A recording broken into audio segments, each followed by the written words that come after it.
میں اس بنگلے میں ملازمہ بن کر آئی تھی۔ مجھے اس بوڑھی عورت کی دیکھ بھال کرنی تھی جو اپنے قدموں سے چل بھی نہیں سکتی تھی۔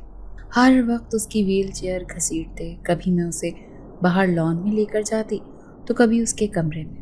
اس بنگلے کے لوگ بڑے ہی بے حس تھے جو اس بوڑھی عورت کا خیال ہی نہیں کرتے تھے۔ جبھی تو مجھے کیئر ٹیکر کی نوکری ملی تھی۔ بوڑھی عورت ہر وقت اداس رہتی، اس کے چہرے میں مجھے ایک غم دکھائی دیتا تھا۔ لیکن ایک دن مجھے اس کے کمرے کی دراز کھولتے ہی ایک چیز نظر آئی۔ اسے دیکھ کر میرا دل دھڑکنے لگا۔ بے ساختہ ہی میں اسے اٹھانے لگی، لیکن اچانک ہی بوڑھی عورت کی بھاری آواز سنائی دی، اسے ہاتھ مت لگانا۔ میرے ہاتھ وہیں رک گئے۔ میں بری طرح گھبرا گئی۔ تبھی اس کے چہرے پر ایک دکھ بھری مسکان آئی اور کہنے لگی، یہ کسی کی نشانی ہے، جب میں مر جاؤں تو پھر بھلے ہی اسے لے جانا۔ میں گھبرا کر کہنے لگی، نہیں میڈم، آپ کیسی باتیں کر رہی ہیں؟ اللہ آپ کو لمبی زندگی دے۔ تو دھیمے سے لہجے میں کہنے لگی، مرنا تو سب نے ہی ہے، کسی نے جلدی تو کسی نے دیر سے، لیکن میں نے اپنی زندگی بہت اچھی گزاری ہے، اسی لیے مجھے مرتے وقت کوئی دکھ نہیں ہے۔ ان کے لہجے میں دھیمی سی مسکراہٹ تھی صرف۔ وہ دوا کھا کر سو گئی، جبکہ میں 24 گھنٹے کی ملازمہ تھی، اسی لیے میں یہاں ان کے پاس ہی سوتی تھی۔ میں گھر کی مجبوریوں کے باعث ہی یہاں نوکری کر رہی تھی، لیکن اس رات مجھے بڑا عجیب سا محسوس ہوا۔ جب آدھی رات کو میری آنکھ کھلی تو میری نظر باہر لان پر پڑی۔ جب میں نے سامنے درخت کے نیچے کسی کو کھڑے ہوئے دیکھا، وہ عجیب سی چیز چھلانگیں لگاتی درخت پر چڑھی اور پھر وہاں جا کر غائب ہو گئی۔ خلیے سے تو وہ کوئی انسان ہی نظر آ رہا تھا، لیکن لمحے بھر میں ایسے غائب ہوا جیسے کوئی غیر فطری مخلوق ہو۔ یہ دیکھ کر مجھ پر خوف طاری ہوا۔ میں اس پوری رات سو نہیں سکی تھی۔ میرا نام فریحہ ہے اور میرا تعلق ایک انتہائی غریب گھرانے سے تھا۔ میں نے انٹر تک تعلیم حاصل کر رکھی تھی۔ میرے گھر کے حالات انتہائی خراب تھے۔ ابو جب سے بیمار ہوئے تھے وہ بستر کے مریض بن گئے تھے۔ ہم 5 بہنیں تھیں جس میں سب سے بڑی تھی، اسی لیے پورے گھر کی ذمہ داری میرے کاندھوں پر تھی۔ لیکن مجھے کہیں بھی نوکری نہیں ملی۔ امی سخت پریشان تھیں، وہ بھی گھر سلائی وغیرہ کر لیا کرتی تھیں، لیکن ابو کا علاج کروانا ضروری تھا۔ جب ایک دن میں نے اخبار میں اشتہار دیکھا کہ ایک بنگلے میں ایک نوجوان کیئر ٹیکر لڑکی کی ضرورت ہے جو ایک بوڑھی عورت کا 24 گھنٹے خیال رکھ سکے، میں فوراً ہی اس نوکری کا انٹرویو دینے چلی آئی، کیونکہ تنخواہ اچھی خاصی تھی۔ پھر میری خوش قسمتی یہ تھی کہ مجھے نوکری مل گئی، کیونکہ میں اچھے سے اپنی ذمہ داری ادا کر سکتی تھی۔ لیکن جب میں نے اس بوڑھی عورت کو دیکھا جس کا نام رقیہ بیگم تھا تو مجھے بہت افسوس ہوا۔ اس کی حالت بہت ہی اس وقت خراب تھی۔ میلے سے کپڑے پہنے ہوئے تھے، بالوں میں کنگھی تک نہیں کی ہوئی تھی۔ ایسے لگتا تھا کہ گھر والے ان کی بالکل بھی فکر نہیں کرتے ہیں۔ لیکن میں نے 2-3 دن میں ہی ان کی حالت ٹھیک کر دی تھی۔ ان کا کمرہ جو گندگی سے اٹا ہوا تھا، میں نے کام والی ملازمہ سے کہہ کر پورے کمرے کی صفائی کروا دی۔ ویسے بھی مجھے لگتا تھا کہ بنگلے میں رہنے والے لوگ بہت ہی بے حس ہیں، انہیں اس بوڑھی عورت کا بالکل بھی خیال نہیں تھا۔ آتے جاتے ایک عورت جو یہاں بیگم صاحبہ کہلاتی تھی، غالباً وہ اس بوڑھی عورت رقیہ بیگم کی بہو تھی، وہی اس کا حال چال پوچھ لیا کرتی تھی۔ مجھے اس بنگلے سے عجیب سی الجھن سی محسوس ہوتی، کیونکہ یہاں پر سناٹا چھایا رہتا تھا۔ بنگلہ بہت بڑا تھا، لیکن اس میں رہنے والے افراد بھی تعداد میں زیادہ تھے، لیکن سب ایک دوسرے سے لا تعلق نظر آتے تھے۔ 2 نوجوان لڑکیاں بھی تھیں جو یونیورسٹی میں پڑھتی تھیں۔ ان کے پاس بھی وقت نہیں تھا کہ وہ آتے جاتے اپنی شادی کا حال چال ہی پوچھ لیں، اور پھر بڑے صاحب جو اس بوڑھی عورت کے بیٹے تھے وہ بھی برائے نام ہی ان کی طبیعت پوچھتے تھے۔ لیکن میں ان کا بہت اچھے سے خیال رکھ رہی تھی، کیونکہ مجھے اچھی خاصی تنخواہ مل رہی تھی، اسی لیے میں نہیں چاہتی تھی کہ میں اپنے فرض میں کوتاہی برتوں۔ ابھی مجھے بہت سے خواب پورے کرنے تھے۔ ابو کا علاج کروانا تھا، چھوٹی بہن جو پڑھائی کر رہی تھی وہ بھی ہر وقت گھر کے حالات سے پریشان رہتی تھی، لیکن میں انہیں تسلی دیتی کہ میں ان کی ساری ذمہ داری اٹھاؤں گی، انہیں پریشان ہونے کی ضرورت نہیں ہے۔ لیکن ایک دن میں حیران رہ گئی جب بیگم صاحبہ نے مجھ سے اپنے پاس بلایا اور کہنے لگی، اماں جی تم سے کافی گھل مل گئی ہیں، اسی لیے تم بہانے سے ان سے وہ راز پوچھو جو ہم کئی سالوں سے پوچھنے کی کوشش کر رہے ہیں۔ کیسا راز بیگم صاحبہ؟ میں حیرانی سے انہیں کہنے لگی، وہی راز جو ہم جاننا چاہتے ہیں۔ دراصل اس بوڑھی عورت کے پاس ایک بہت خوبصورت اصلی ہیرے موتیوں کی مالا ہے جو کروڑوں کی ہے، اس نے نہ جانے اسے کہاں چھپا رکھا ہے۔